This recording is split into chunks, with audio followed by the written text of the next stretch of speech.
Video देखते हुए break आए, मजा नहीं आता। अभी डाउनलोड करें तक ऐप। इनमें से furniture, air conditioner, leather and footwear, in 3 sectors पर काम शुरू भी हो चुका है। सिर्फ एयर कंडीशनर को लेकर ही हम अपनी डिमांड का 30% से अधिक इंपोर्ट करते हैं। इसको हमें तेजी से कम करना है। इसी तरह दुनिया का दूसरे सबसे बड़ा लेदर प्रोड्यूसर होने के बावजूद ग्लोबल एक्सपोर्ट में हमारा शेयर बहुत कम है। साथियों, कितने ही सेक्टर्स हैं जिसमें हम बहुत अच्छा कर सकते हैं। बीते सालों में आप सभी साथियों के सहयोग से ही देश में वंदे भारत जैसी आधुनिक ट्रेनें बनी हैं। देश आज मेट्रो के कोच निर्यात कर रहा है। इसी तरह मोबाइल फोन मैन्युफैक्चरिंग हो, डिफेंस मैन्युफैक्चरिंग हो, अनेक क्षेत्रों में इंपोर्ट पर हमारी डिपेंडेंस को कम करने का प्रयास लगातार चल रहा है। और मैं बहुत गर्व से कहूंगा कि सिर्फ 3 महीने के भीतर ही पर्सनल प्रोटेक्टिव इक्विपमेंट पीपीई, इसकी सैकड़ों करोड़ की इंडस्ट्री आप ही लोगों ने खड़ी की है। 3 महीने पहले भारत में एक भी पीपीई नहीं बनती थी। आज भारत एक दिन में 3 लाख पीपीई किट बना रहा है, तो ये हमारे उद्योग जगत का ही सामर्थ्य है। आपको इसी सामर्थ्य का इस्तेमाल कर हर सेक्टर में आगे बढ़ना है।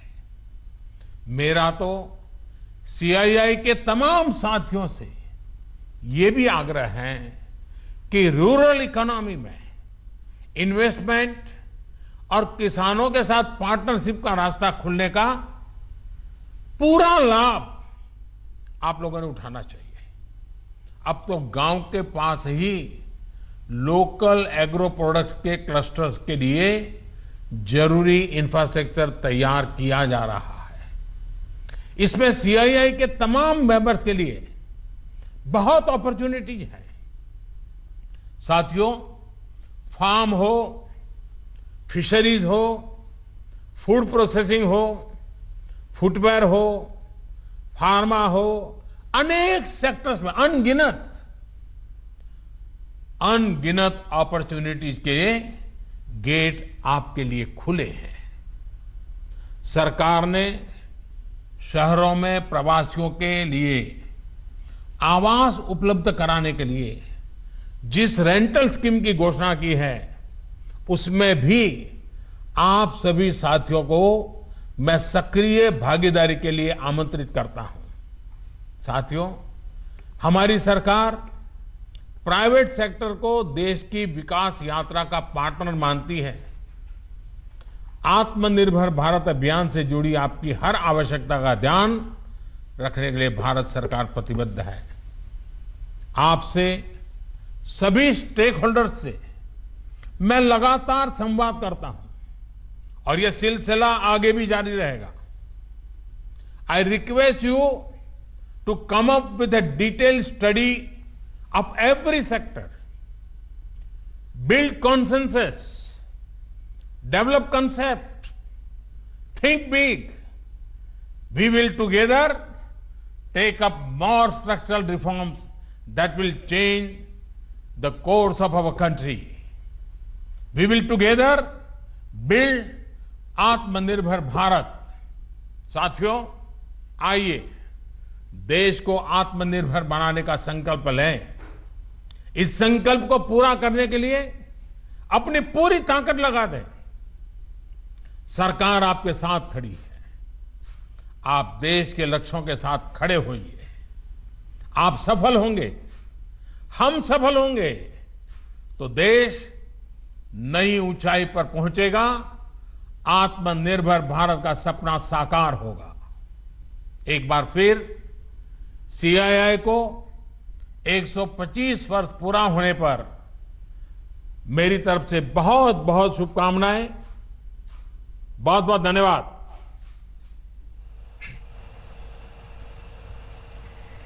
सीआईआई की 125वीं वर्षगांठ और इस मौके पर प्रधानमंत्री नरेंद्र मोदी का संबोधन उन्हें सुन रहे थे आप। उनका ये कहना था कि आत्मनिर्भर बनना होगा, इसी से अर्थव्यवस्था पटरी पर आ सकेगी। और साथ ही उन्होंने कई बातें यहां पर साफ की। उनका ये कहना था कि पहले से ही हमें भरोसा है यहाँ के अर्थशास्त्रियों पर, यहाँ के जो उद्योगपति हैं उन पर। वो देश को एक बार फिर से नए मकाम, नई बुलंदियों पर ले जाएंगे। और साथ ही प्रधानमंत्री नरेंद्र मोदी ने भी कहा कि हमें सब को एक साथ, एकजुट होकर, मिलकर साथ काम करना होगा। यह देश एक बार फिर से वापस पटरी पर लौट आएगा। मैं तो गेटिंग ग्रोथ बैक से आगे बढ़कर यह भी कहूंगा कि yes we will definitely get our growth back. आप लोगों में से कुछ लोग सोच सकते हैं कि संकट की इस घड़ी में मैं इतने कॉन्फिडेंस से ये कैसे बोल सकता हूं। मेरे इस कॉन्फिडेंस के कई कारण हैं। मुझे भारत की कैपेबिलिटीज और क्राइसिस मैनेजमेंट पर बहुत भरोसा है। मुझे भारत के टैलेंट और टेक्नोलॉजी पर भरोसा है। मुझे भारत के इनोवेशन और इंटेलेक्ट पर भरोसा है। मुझे भारत के फार्मर्स, एसएमईज, एंटरप्रेन्योर्स पर भरोसा है। और मुझे भरोसा है इंडस्ट्री के लीडर्स पर, आप सभी पर। इसलिए मैं कह रहा हूं, yes we will get our growth back. तो प्रधानमंत्री नरेंद्र मोदी को आप सुन रहे थे, लेकिन अब रुक करते हैं अगली खबर का। बात दिल्ली की, जहां पर सीमा सील के फरमान के बाद आज पहले दिन बॉर्डर पर अफरा तफरी रही।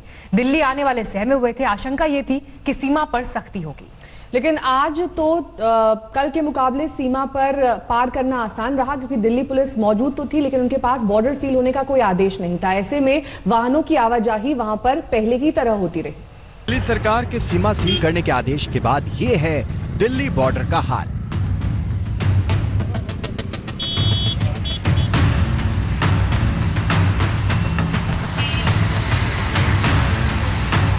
पुलिस की मुस्तैदी तो है, लेकिन गाड़ियां फर्राटा भर रही हैं। लोग बेरोक टोक आ जा रहे हैं। फिर चाहे बात दिल्ली नोएडा बॉर्डर पर हो या फिर दिल्ली गाजियाबाद, हरियाणा से जुड़ी सीमा पर भी आवाजाही बनी हुई है। केजरीवाल सरकार ने आदेश तो जारी कर दिया, लेकिन 24 घंटे बाद भी ये दिल्ली पुलिस तक नहीं पहुंचा है। दिल्ली की सीमाएं सील बंद करने का असर अब दिखने लगा है। यानी दिल्ली की सरहदों पे हम खड़े हैं, दिल्ली और गौतम बुद्ध नगर यानी नोएडा के बॉर्डर पर। और यहाँ कल तक जहां गाड़ियां बिना रोक टोक आ जा रही थी, अब गाड़ियों को यहां पर चेक जांच किया जा रहा है और उसके बाद ही उन्हें घुसने दिया जा रहा है। यहां दिल्ली की तरफ से उत्तर प्रदेश आने वाली गाड़ियों को भी चेक जांच के बाद ही जाने दिया जाता है। यानी पहले ही उत्तर प्रदेश की सीमाएं सील थी, लेकिन अब दिल्ली ने भी अपनी बॉर्डर सील कर लिए हैं। और इस वजह से सिर्फ एसेंशियल सर्विसेज यानी जिनको जाना ही है अपरिहार्य कार्य से, उन्हें ही जाने दिया जा रहा है। दिल्ली में कोरोना की बढ़ती रफ्तार का हवाला देकर मुख्यमंत्री अरविंद केजरीवाल ने हफ्ते भर के लिए सीमा सील करने का ऐलान किया और दिल्ली वालों से इस पर राय भी मांगी। शुक्रवार तक दिल्ली के लोग इस पर मिस्ड कॉल कर अपनी बात रख सकते हैं। फिलहाल एक हफ्ते के लिए हम दिल्ली के बॉर्डर सील कर रहे हैं। एसेंशियल सर्विसेज जारी रहेंगी। सरकारी ऑफिसर्स जो हैं वो आई कार्ड के बेसिस पे आ जा सकेंगे, पास लेकर आया जाया जा सकेगा। तो फिलहाल एक हफ्ते के लिए हम अपने बॉर्डर सील कर रहे हैं। उसके बाद जो सुझाव आएंगे, जो आप मार्गदर्शन करेंगे, जो आप जैसा कहेंगे, सभी के सुझावों के आधार के ऊपर हम एक्सपर्ट से भी बात करेंगे और भी बहुत सारे लोगों से बात करेंगे। उसके आधार पर अगले हफ्ते फिर इसके बारे में एक ठोस निर्णय ले पाएंगे। ये बार बार कह रहे हैं मुझे सुझाव दीजिए, क्या बाहर से आए हुए लोगों का इलाज हो? दिल्ली एनसीआर कभी बाहर बोली जाती है? दिल्ली में रहने वाले कई परिवार, हजारों की संख्या में परिवार दिल्ली एनसीआर में रहते हैं, तो उनको अचानक से दिल्ली में आना बंद कर देंगे? उनको दिल्ली में इलाज बंद कर देंगे?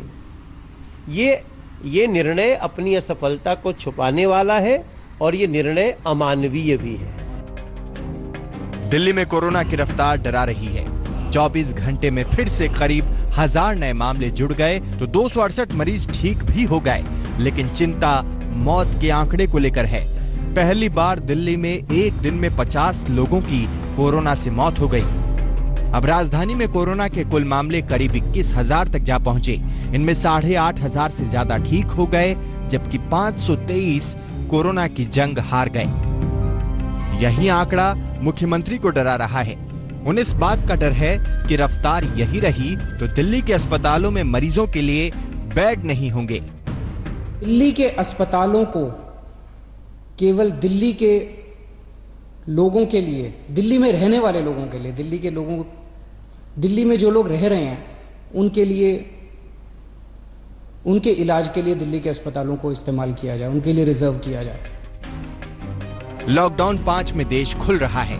कोरोना के साथ जिंदगी को रफ्तार देने की कोशिश हो रही है, लेकिन दिल्ली अनलॉक तो हो रही है पर अपनी सीमा लॉक करती जा रही है। संजय शर्मा और पुनीत शर्मा के साथ आज तक ब्यूरो।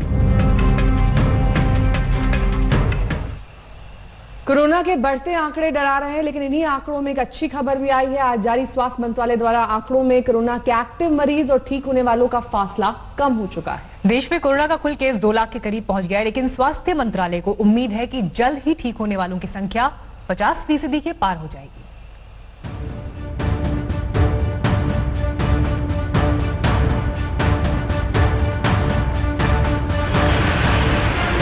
देश लॉकडाउन से अब अनलॉक की ओर बढ़ चला है। सड़कों का सन्नाटा खत्म हो गया, गाड़ियां फर्राटा भरने लगी, पटरी पर ट्रेन को और रफ्तार मिल गई। घरेलू उड़ानें हवा से बातें कर रही हैं, दुकानें सज गईं, बाजार की रौनक लौट आई। लेकिन कोरोना की न तो चाल बदली है और न ही स्वभाव। रोज आंकड़े बढ़ रहे हैं, रोज वायरस पैर पसारता जा रहा है। देश में कोरोना के कुल केस 2 लाख के करीब जा पहुंचे। अच्छी बात यह है कि ठीक होने वालों की संख्या 95,000 के पार जा पहुंची है। अब एक्टिव केस और ठीक होने वाले मरीजों का फासला सिर्फ 2,000 का है।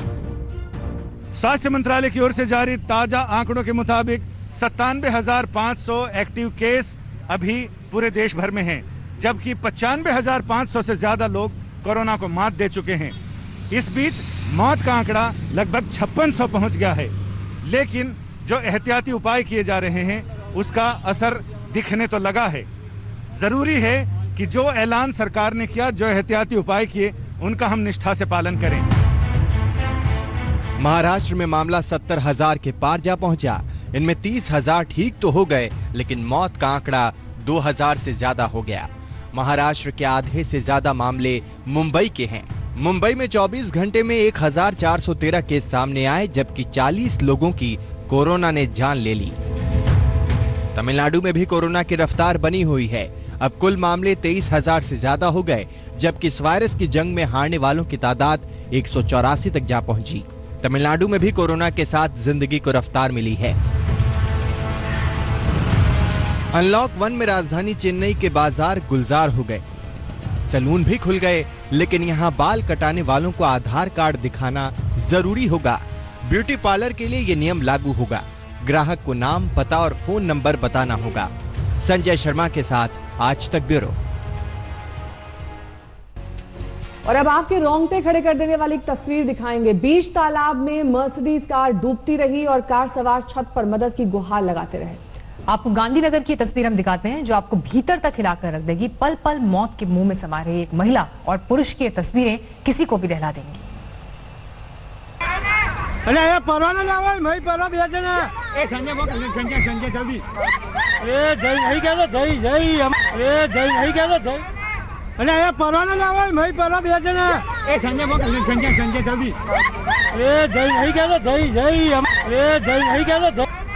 अरे ये परवाना ना हो मैं परवा भेज देना ए संजय वो संजय जल्दी ए जय नहीं कह दो जय ए जय नहीं कह दो।